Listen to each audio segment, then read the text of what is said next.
travailler sur l'inclusion, c'est la pire des barbaries, de THX dans l'univers Star Wars. Bah, c'est Disney qui va faire ça maintenant. Est-ce qu'on a encore un peu de temps ou on peut passer à la suite? On peut passer à la suite? Ok. Donc, on a fait des questions. Est-ce qu'il y a des questions? Non. Alors, il y avait Sylvie qui avait quelque chose. Juste une petite remarque qui me vient comme ça. On parle de Star Wars, on peut parler de Star Trek. Et bon, il y a toutes sortes de références à la littérature dans Star Trek. Shakespeare est très présent. Bon, au début, dans la première série, ça s'expliquait par la réutilisation aussi de décors existants. Mais dans les dernières séries, on voit vraiment que c'est un effet qui a été transmis d'une série à l'autre. Mais ce qui est étonnant, c'est qu'il y a peu de références aux œuvres de science-fiction. Il y a des références à des œuvres littéraires.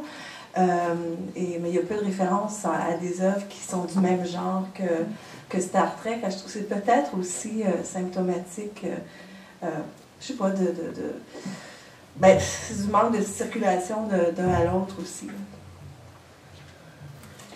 Oui.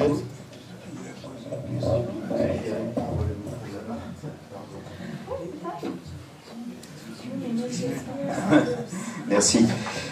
La question que je voulais poser était relative au support, parce que nous avons parlé d'un certain nombre de supports qui sont finalement des supports narratifs, même, on en a très peu parlé, même quand il s'agit des jeux.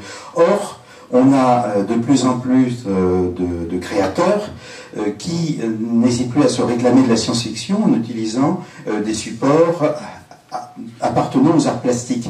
On a eu l'expo à la Villette, il y a d'une certaine manière l'exposition Babel en ce moment au musée de Lille qui se rattache par beaucoup d'œuvres à l'univers de la science-fiction. On a actuellement une exposition qui s'appelle Art, Science et Fiction à la Maison d'Action Culturelle de la communauté francophone de Belgique près de Mons, avec des œuvres dont certaines effectivement marquent une référence, mais dont d'autres montrent une création autonome. Et je voulais savoir justement si vous pensez que ce type de création qui est complètement en dehors du système narratif avec lequel nous sommes plus familiers peut avoir une influence sur la science-fiction, c'est-à-dire si à partir de ces œuvres de création autonome, avec des guillemets bien sûr autour de autonome, on peut avoir des idées nouvelles, des univers nouveaux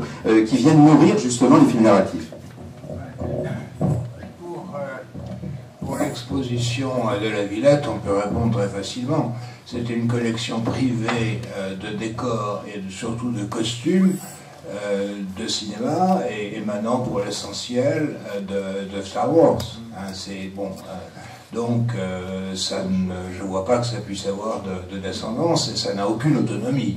Alors, là-dessus, les gens de la Villette ont mis une vitrine avec 3 bouquins et bon, ils ont appelé ça science-fiction, mais en réalité, ça, on aurait dû dire costumes et décors du cinéma science-fiction Star Wars. On peut aller plus loin. Je parle des autres expos. Alors, les autres, je ne connais pas. C'est difficile d'en parler. Encore que j'y arriverai. Dans les arts non narratifs, on peut penser à des objets du quotidien. Et c'est au contraire la SF qui influence les objets du quotidien. Le téléphone portable, c'est dans Star Trek, c'est je sais pas comment ça s'appelle, l'outil de communication dans Star Trek. Le dernier portable de Google s'appelle Android. Nexus, non, il s'appelle Nexus, voilà, c'est le système d'exploitation qui s'appelle Android. Et d'ailleurs, les héritiers de Philippe Cadic ont fait un procès à Google. Donc il y a peut-être plus de liens à chercher là que. Mais après, ça dépasse mes compétences. On est dans un sens, moi je pense à l'autre sens. Avec des œuvres autonomes, je sais pas, comme celles qu'ont pu voir certains d'entre nous, celles de Gautier par exemple, etc., qui ont une autonomie. Et de quelle manière ça peut nourrir? Il y a sans doute une influence, mais pour avoir posé la question parfois aussi à des artistes contemporains qui font qui font des installations ou qui utilisent beaucoup la science dans leur création, utilisent la génétique, par exemple, pour transformer des animaux, pour les intégrer dans des expositions, ou qui utilisent les mathématiques pour faire de la musique ou des trucs comme ça, des démarches qui sont quand même assez scientifiques. Si on leur pose la question de la science-fiction, on se rend compte que c'est complètement étranger à leur processus de réflexion. Ça ne veut pas dire que ça ne participe pas du même processus, mais en tout cas, la science-fiction n'est jamais nommée et même elle est refusée quand on leur pose la question. Oui, mais il y en a qui aujourd'hui l'acceptent puisqu'on les trouve. Je parlais de l'expo, je mets de côté la Villette. D'ailleurs, je vais être très franc, je ne l'ai pas vue. Donc c'est pour ça que je peux en parler de cette manière. Celle que j'ai vue, il y a des créateurs qui s'y réfèrent explicitement. On a eu à Oslo, il y a 2 ans, une exposition superbe d'objets qui se réclamaient de la science-fiction. C'est-à-dire que tous ces créateurs ont accepté d'avoir l'étiquette science-fiction et l'ont même revendiqué. Ouais. Sans revendiquer, c'est le même processus qu'entre la civilisation occidentale et les autres. Le problème n'est pas de dire qu'est-ce que nous leur avons apporté, qu'ils ont réussi à réinvestir plus ou moins parce qu'ils sont juste capables de copier, mais c'est de se dire, voilà, qu'apportent-ils? Est-ce qu'ils peuvent apporter une richesse, quelque chose d'autonome qui va venir enrichir notre univers narratif? Bon, Ce qui est intéressant aussi, c'est que ça fonctionne dans les deux sens, parce que quand on lit la science-fiction, on se rend compte aussi qu'il y a énormément de représentations aussi du processus créatif. Il y a des œuvres d'art dans la science-fiction, des œuvres de science-fiction qui sont décrites dans des œuvres de science-fiction, des performances artistiques dans la science-fiction aussi. Oui. Ben, moi, je m'inscris un peu en faux contre ce que tu as dit juste avant, parce que je connais pas mal d'artistes, enfin, je fréquente pas mal de galeries, essentiellement évidemment à Paris, mais je connais donc pas mal d'artistes qui font des choses en lisière de la science-fiction, mais alors je suis en train de chercher un contre-exemple, je ne trouve pas. Tous, sans exception, ils connaissent bien, parfois très très bien la science-fiction. Certains refusent, et il faut faire très attention à ça, en public, d'accepter la référence parce qu'ils craignent que ça les limite, que ça les enferme, que ça les restreigne. Donc, pour un exemple récent, j'ai acheté dans une galerie tout à fait normale, il y a 2 ou 3 ans, 2 tableaux d'un peintre britannique, Stephen Pearce, qu'on m'avait signalé comme étant assez proche de la science-fiction. C'est évidemment le galeriste qui connaît bien la science-fiction par ailleurs, n'en faisait absolument pas état. Bon, j'ai rencontré Stephen Pearce après, et c'était un grand lecteur, et il était fasciné par les pulps. Bon, alors, il peut le gommer, mais évidemment, vis-à-vis de quelqu'un comme moi, bon, il ne peut pas. Mais, donc, il faut faire très attention au double discours qui est souvent tenu dans ces milieux artistiques. Moi, je pense à des gens dans la musique, je pense à des gens dans le domaine de la peinture, je dis bien la peinture, hein, pas l'illustration. Ils connaissent tous très bien, enfin plus ou moins bien, mais ils connaissent tous, donc c'est pas... Et en ce qui concerne ceux qui travaillent dans le jeu vidéo, alors tous ceux dont j'ai entendu parler, c'est un domaine que je connais mal, ils en sont littéralement fondus.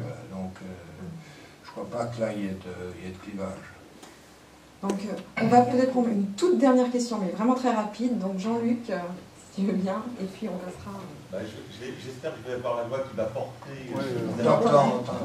Alors, d'abord une première remarque à l'attention de Xavier. Il me semble que la casquette à hélice, ça existait déjà aux États-Unis avant Philippe Dick, parce que si je me souviens bien, les neveux de Donald, par exemple, en portent dans les années 50. Elle est créée à partir des années 50. Voilà. Mais je suis parti de l'invention de la casquette à hélice comme élément populaire qui a transcendé la simple communauté science-fictive pour revenir aux origines même de cet imaginaire. 1909, mais tout à fait, elle est créée dans les années 50, oui, à visière ou sans visière. Absolument. Et avec les petits colores. Bon, cela dit, moi, ma remarque surtout voulait porter sur le fait qu'on parlait des nouveaux supports et de la création populaire de la science-fiction, et qu'il me semble que le paradoxe à l'heure actuelle de la science-fiction, c'est que, comme nous le savons tous, au niveau du lectorat et de la littérature, la science-fiction s'amenuise comme une peau de chagrin, alors qu'il me semble qu'en même temps, la science-fiction triomphe partout. On a évoqué les grands blockbusters du cinéma, c'est toujours de la science-fiction. La plupart des grands succès dans les jeux vidéo, c'est de la science-fiction. Et puis, pour moi, ce qui semble être l'image ultime de l'envahissement de la science-fiction, c'est que la publicité est remplie de science-fiction.